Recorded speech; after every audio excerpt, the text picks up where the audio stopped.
Welcome back, friends. We are in week 8 of English literature or rather literature in English for competitive exams, competitive purposes.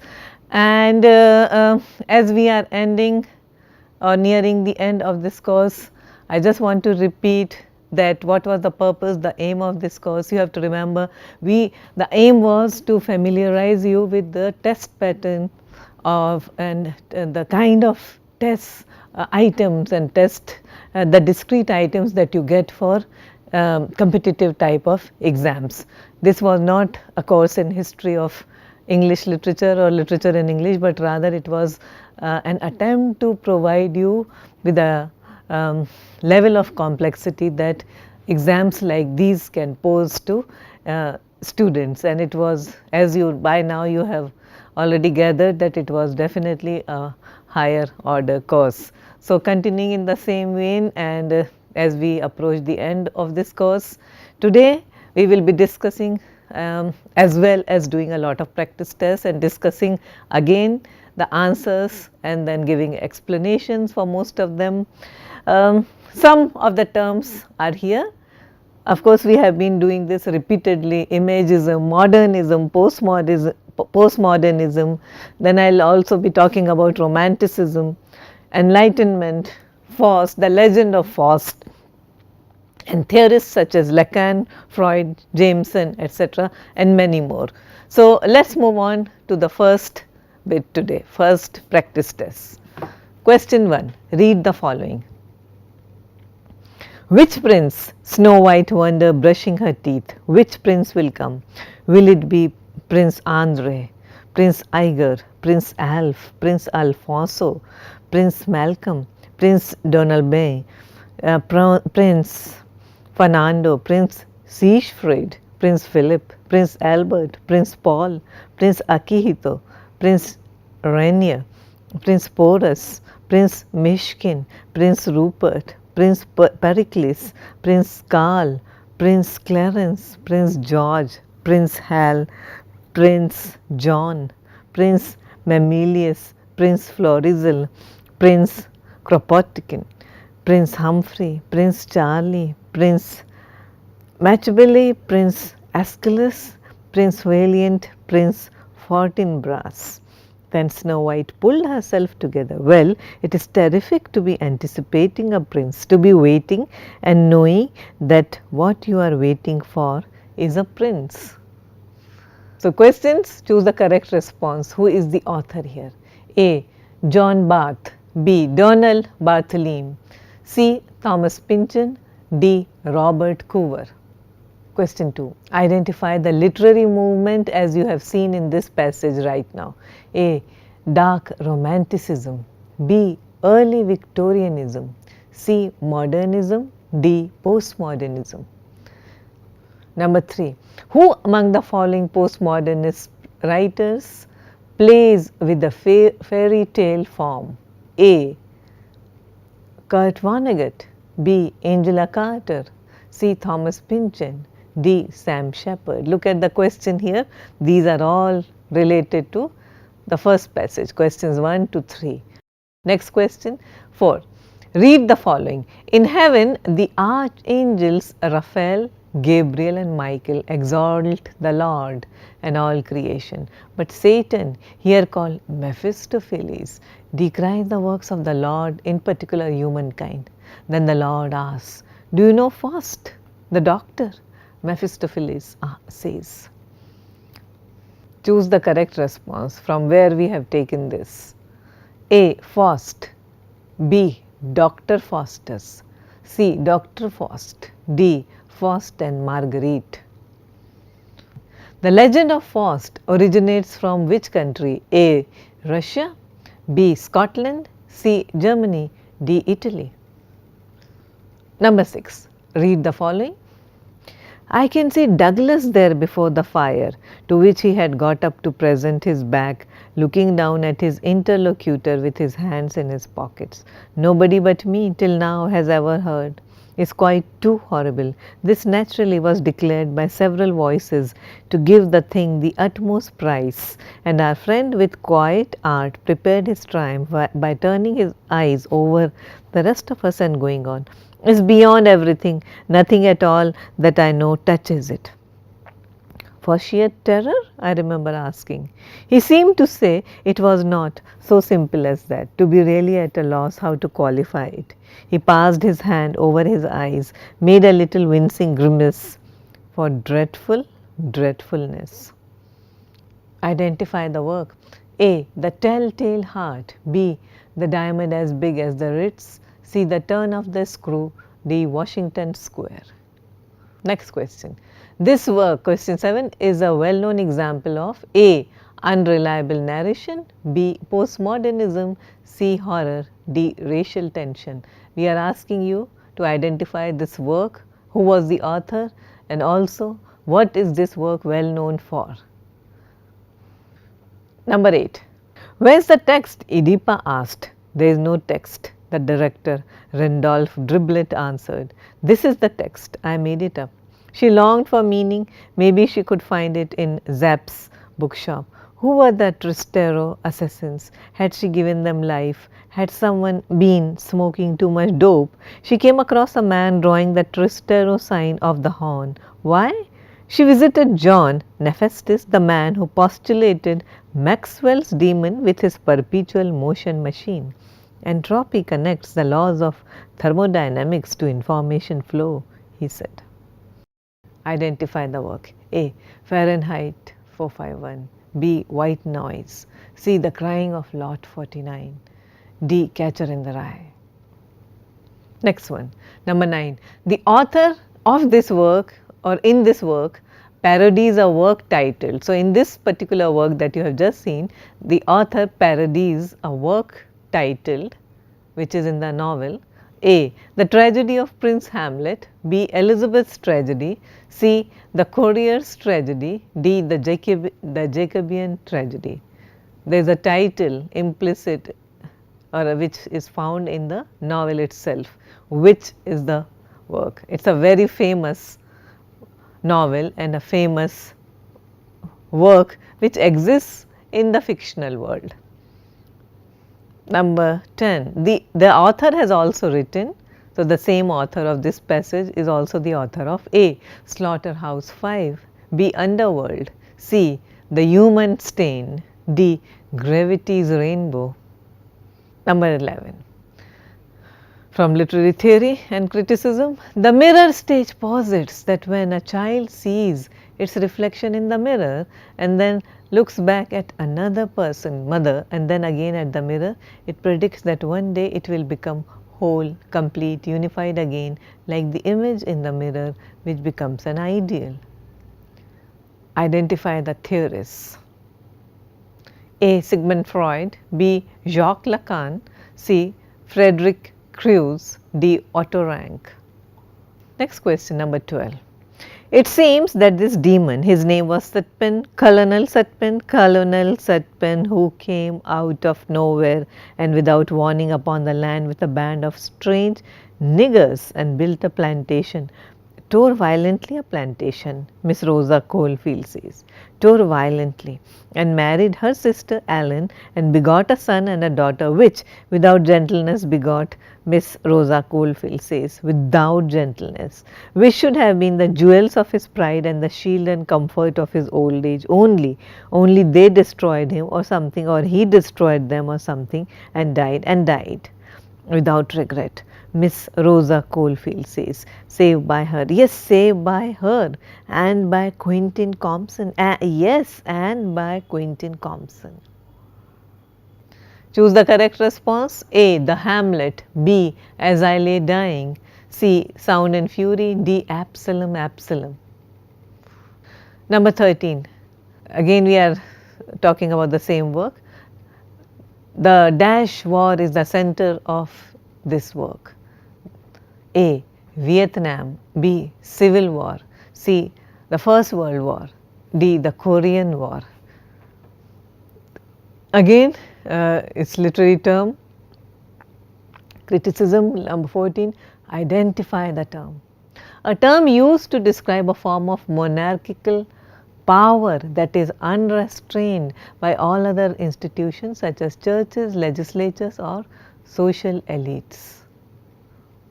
A. Liberalism, B. Imperialism, C. Enlightenment, D. Absolutism. Next one, identify the term. Proposed by thinkers who used critical reasons as a means of questioning, analyzing and exploring. Proposed by thinkers, this term, who used critical reasons as a means of questioning, analyzing and exploring. What's the answer? Choose the correct response. A. Liberalism, B. Imperialism, C. Enlightenment, D. Absolutism. Number 16. Read the following. I don't know. Perhaps it's a dream, all a dream. That would surprise me. I'll wake in the silence and never sleep again. It will be I, or dream again. Dream of a silence, a dream silence full of murmurs. I don't know, that's all words. Never wake, all words, there is nothing else. You must go on, that's all I know. Identify the writer. A. Eugene Ionesco, B. Samuel Beckett, C. Sam Shepard, D. Franz Kafka. Number 17. This is the name of a movement in German literature and music taking place from the late 60s through the early 1780s, in which individual subjectivity and in particular extremes of emotion were given free expression. This was in response to the confines of rationalism imposed by the Enlightenment and associated aesthetic movements. Choose the correct response. A. Sturm and Drang, B. Classicism, C. Absurdism, D. Neoclassicism. Next, number 18. Read the following. How many dawns chill from his rippling rest, the seagull's wings shall dip and pivot him, shedding white rings of tumult, building high over the chain bay waters liberty, then with inviolate curve forsake our eyes, as apparitional as sails that cross some page of figures to be filed away, till elevators drop us from our day. Identify the poet here. A. William Carlos Williams, B. Hilda Doolittle, C. Hart Crane, D. Philip Larkin. Number 19. This poem, the work is an example of A. Postmodernism, B. Modernism, C. Romanticism, D. Victorian poetry. Number 20. I had two dreams about him after he died. I don't remember the first one all that well, but it was about meeting him in town somewhere and he gave me some money and I think I lost it. But the second one, it was like we was both back in older times and I was on horseback going through the mountains of a night, going through this pass in the mountains. It was cold and there was snow on the ground and he rode past me and kept on going. Never said nothing. Identify the work. A. The Road, B. The Corrections, C. Blood Meridian, D. No Country for Old Men. And number 21, the work is set in A. Somewhere in the future, B. Texas, C. New York, D. LA. Number 22, identify the writer. As a poet and artist, I am a polytheist. As a scientist, however, I am a pantheist, and the one just as staunchly as the other. If I have need of a God for myself as a moral human being, that is also provided for. Identify the author. A. William Blake, B. P.B. Shelley, C. J.W. Goethe, D. William Wordsworth. 23. Identify the author. What's your road, man? Holy Boy Road, Madman Road, Rainbow Road, Guppy Road, any road. It's an anywhere road for anybody anyhow. Who is the author? A. Allen Ginsberg, B. William Burroughs, C. Jack Kerouac, D. Ken Kesey. Number 24. So from a play, two Elizabethans passing time in a place without any visible character. They are well dressed, hats, cloaks, sticks and all. Each of them has a large leather money bag. Guildenstern's bag is nearly empty. Rosencrantz' bag is nearly full. The reason being, they are betting on the toss of a coin in the following manner. Guildenstern, hereafter Gill, takes a coin out of his bag, spins it, letting it fall. Rosencrantz, hereafter Ross, studies it, announces it as heads as it happens, and puts it into his own bag. Then they repeat the process. They have apparently been doing it for some time. The run of heads is impossible, yet Ross betrays no surprise at all. He feels none. However, he is nice enough to feel a little embarrassed attacking so much money of his friend. Let that be his character note. Gale is well alive to the oddity of it. He is not worried about the money, but he is worried by the implications, aware but not going to panic about it. His character note. Identify the playwright here. A. Sam Shepard, B. Luigi Pirandello, C. Tom Stoppard, D. Eugene Ionesco. Number 25. The play not set Shakespeare's A. Julius Caesar, B. Hamlet, C. Macbeth, D. Coriolanus. You should know what play of Shakespeare is being referred to. Number 26. Read the following. Goodness of soul, what you probably mean is there's nothing there. The wine's drunk up, the lips are parched, so let them kiss the cassock. And why is nothing there? Why is the orderliness in this country merely the order of an empty cupboard, and the necessity merely that of working oneself to death among bursting vineyards beside the ripening cornfields? Your Campania peasants are paying for the wars which the representative of gentle Jesus is waging in Spain and Germany. Why does he put the earth at the hub of the universe? So that the throne of St. Peter can stand at the hub of the earth. That's why. You are right. It's nothing to do with the planets. It's to do with the peasants in the Campania. Identify the play. A. Waiting for Lefty, B. The Crucible, C. Galileo, D. Look Back in Anger. Next one, number 27. The tone of this passage that you have just read, the tone of the passage is A. Rhetorical, B. Exclamatory, C. Interrogative, D. Pedantic. Which one best fits the tone of the passage that you have just read? Next one, read the following extract from a novel, not from the novel, but from a novel. It is a time-proven rule of the novelist's craft never to introduce any but very minor new characters at the end of a book. I hope Lalage may be forgiven, but the extremely important looking person that has, during the last scene, been leaning against the parapet of the embankment across the way from 16 Cheyne Walk, the residence of Mr. Dante Gabriel Rossetti, who took and died of chloral, by the way, not opium, may seem at first sight to represent a gross breach of the rule. I did not want to introduce him, but since he is the sort of man who cannot bear to be left out of the limelight, the kind of man who travels first class or not at all, for whom the first is the only pronoun, who, in short, has first things on the brain, and since I am the kind of man who refuses to intervene in nature, even the worst, he has got himself in, or as he would put it, has got himself in as he really is. But rest assured that this personage is, in spite of appearances, a very minor figure, as minimal in fact as a gamma ray particle. Who is the author of this passage? Question 28. A. William Golding, B. John Fowles, C. William Styron, D. Norman Mailer. Number 29. The work is known for its unique, the passage that you have just read, A. Characters, B. Plot, C. Conclusion, D. Magic realism.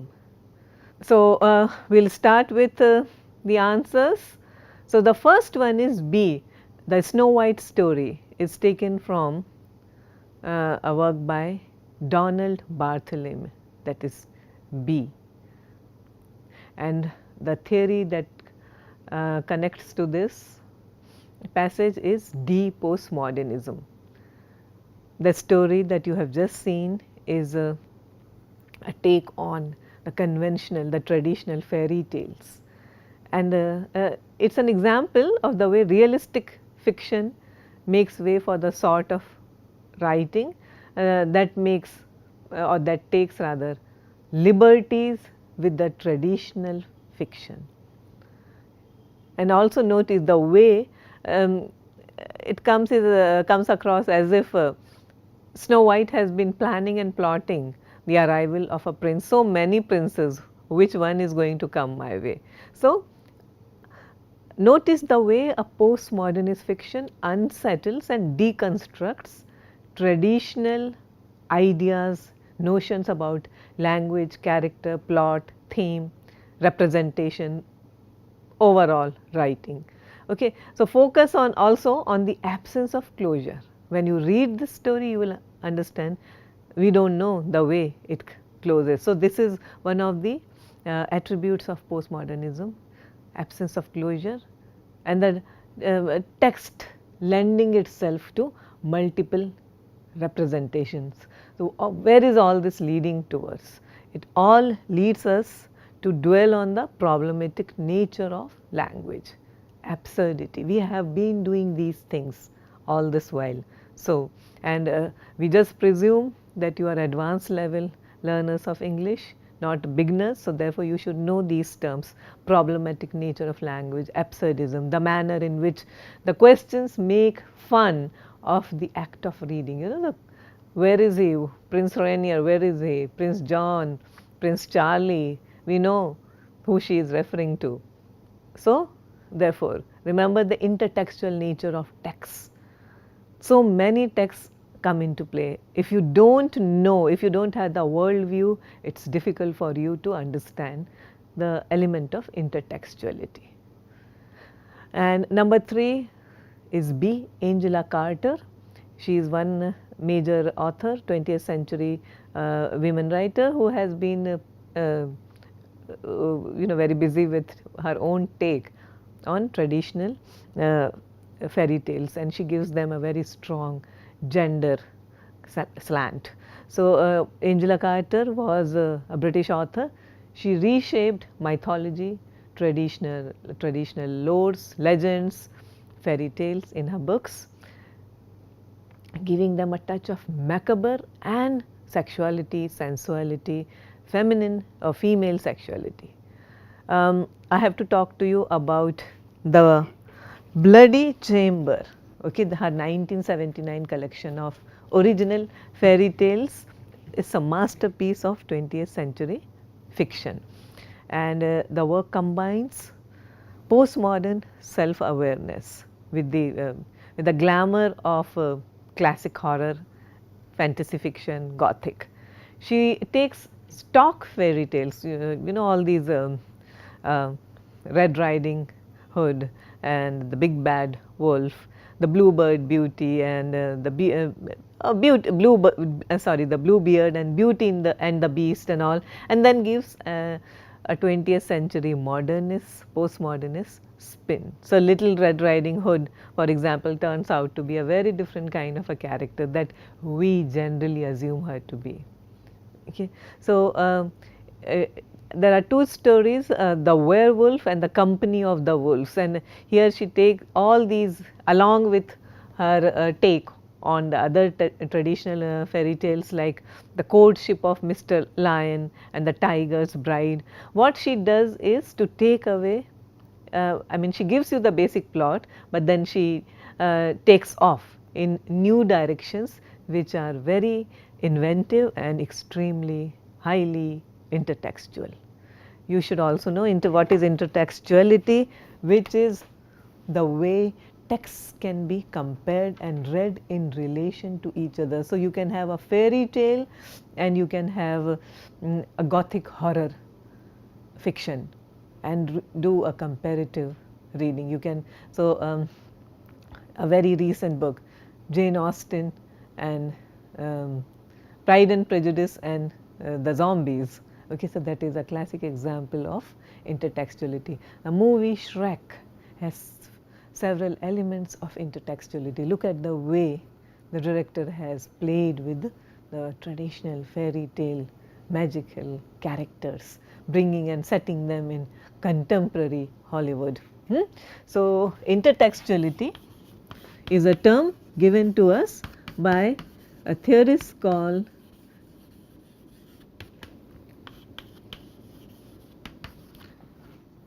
Julia Kristeva.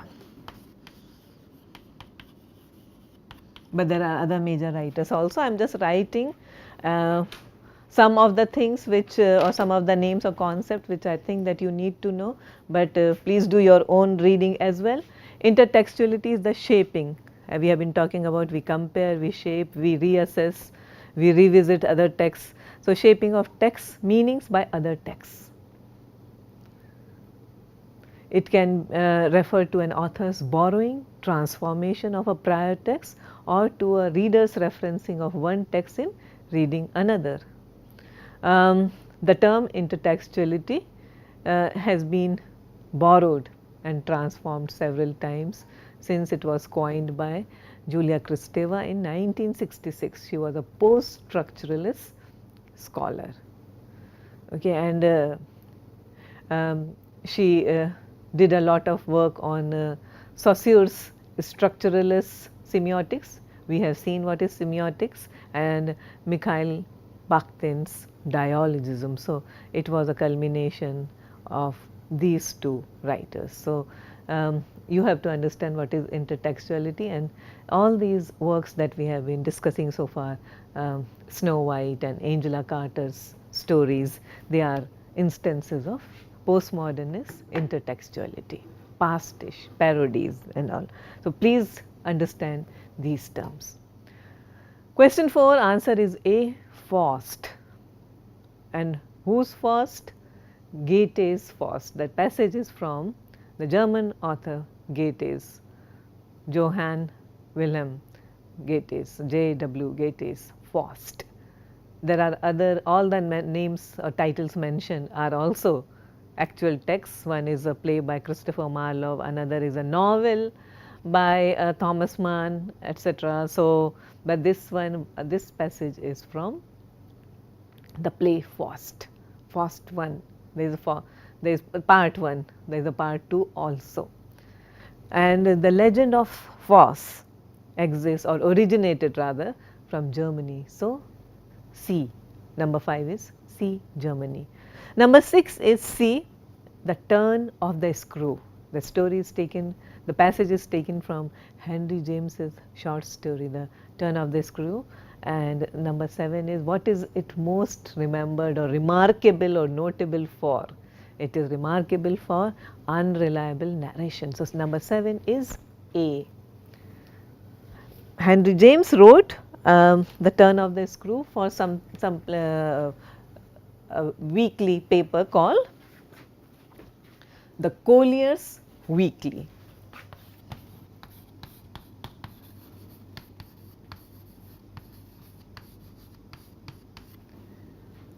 It was the Yuletide issue, and it was supposedly a story of for the Christmas season. It was 1898. So, ostensibly this was published as a Christmas story. And then there is a frame within frame, the story within story structure. The narrator uses this to tell his macabre tale to a company of guests. Now, James uses the diary or the journal of a governess to tell the story of her struggle to save two young children from the demonic influence of the ghosts, the apparitions of two former servants in the household. Later on, James explained in his preface to the novels and tales of Henry James that the reason he did not specify the details of the ghost's evil deeds was because he wanted the readers to supply their own vision of terror. The governess becomes an unreliable narrator. This is one of the most frequently used literary devices ever, the idea of the unreliable narrator. You cannot be certain whether the narrator is telling you the truth or half truth or complete truth. Okay. So, that is again quite, we often call Henry James at the cusp of modernism, although people do not really um, mention Henry James when we talk about people like Joyce and Kafka and Virginia Woolf, but then he is the one who is, let us say, he is the father of rather the forefather of these kinds of reading. Of course, before that also we had someone like Herman Melville, but then with Henry James things started really rolling. Number 8 is C. The passage is taken from The Crying of Lot 49 by Thomas Pynchon. And which story is parodied in The Crying of Lot 49? Number 9 is C. The Courier's Tragedy. Pynchon is also the author of Gravity's Rainbow. So, number 10 is D. You should know Thomas Pynchon is an American writer born in 1937. In 1960, he worked as a technical writer for Boeing Aircraft Corporation in Seattle, Washington.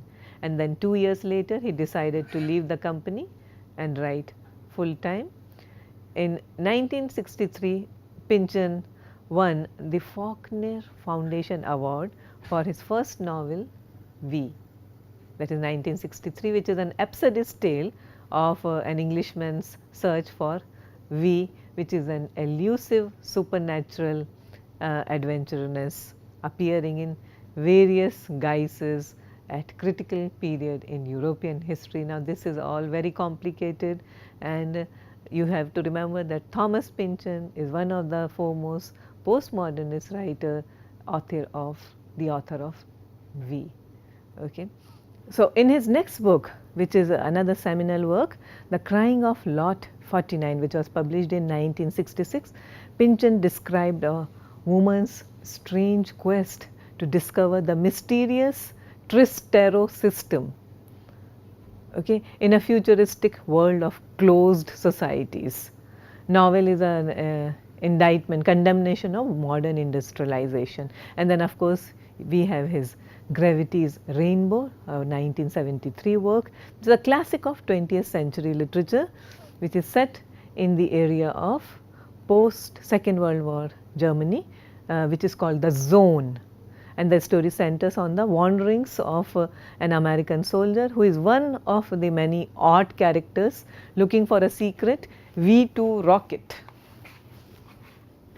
So, the alphabet V is extremely important to understand Pynchon. So, this soldier is looking for a secret V2 rocket that will that is supposed to break through Earth's gravitational barrier when launched.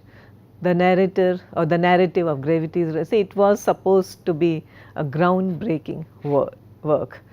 Discussions of obsession and paranoia and fantasies and grotesque and macabre imagery, esoteric mathematical and scientific language. You find all these things in Gravity's Rainbow.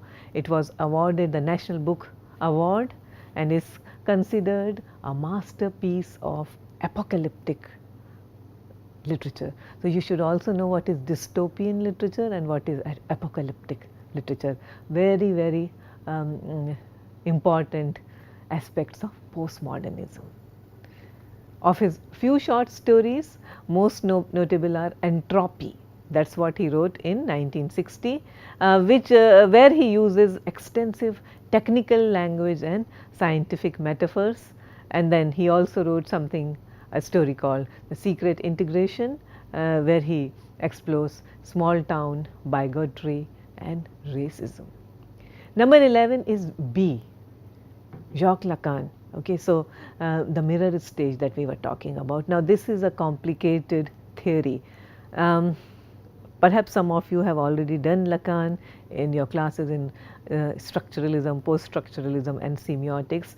Lacan is an extremely influential critic of 20th century, lived between 1901 to 1981 and responsible for the formation of the school of Freud in Paris in 1964. His lectures were published as the 4 fundamental concepts of psychoanalysis, and key concepts are phallocentric, phallus, mirror stage and the symbolic with a capital S.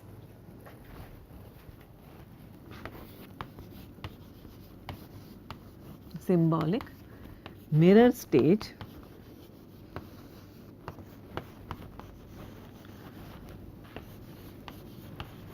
phallocentric.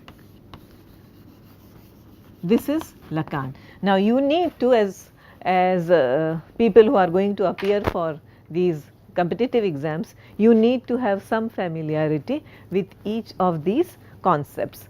Now, Lacan, you should know, belongs to the psychoanalytic school.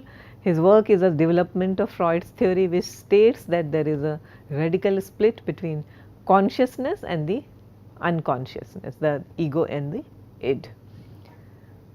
Freud argues that most of us are often motivated by impulse and forces that we are not even aware of, the subconscious. Lacan identifies 3 main phases in the development of the child: the real, the imaginary and the symbolic. He draws on Freud's theory of the Oedipus complex, where the infant passes through the seduction, primal and castration phases. The mirror stage, according to Lacan, posits that when a child sees its reflection in a mirror and then looks back at another person, that is mother, and then again at the mirror, it predicts that one day it will become whole, complete, unified again, like the image in the mirror, which becomes an ideal. The idea of the self, according to Lacan, is always a vision, and that is the theory that Lacan uses, the idea of the self. Okay. Self is always a fantasy of wholeness. Therefore, he refers to this stage as imaginary. Now, Lacan's ideas and theories had a profound effect on the theories of psychoanalysis as well as gender studies and performance studies.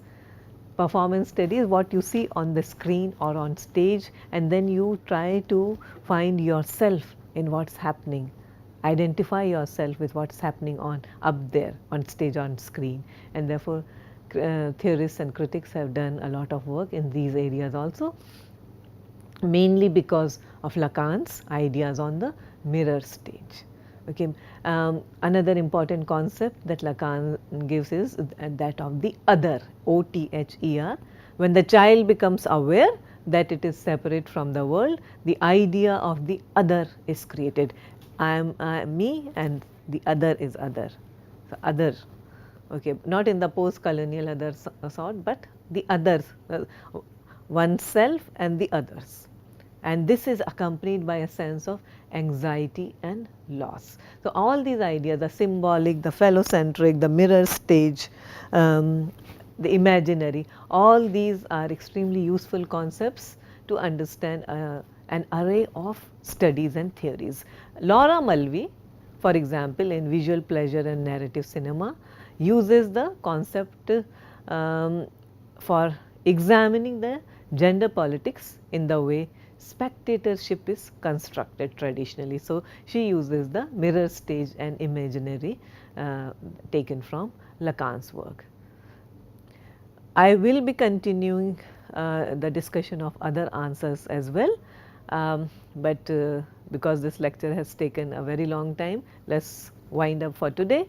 And before I wind up, please take a look at this video, Lacan's mirror stage. Please take a look at this YouTube, where Lacan's mirror stage is explained in very accessible way. We will continue with discussion of other answers in our immediate next class.